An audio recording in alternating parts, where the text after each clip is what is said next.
நீ ஒரு நாழிகை நில்லாய். செங்கனி ஊறிய வாய் திறந்து நீ ஒரு திருமொழி சொல்லாய்.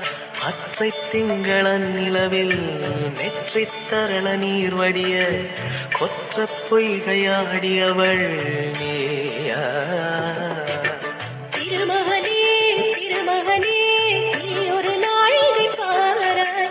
வெண்ணிற புறவியில் வந்தவனே வேள்வி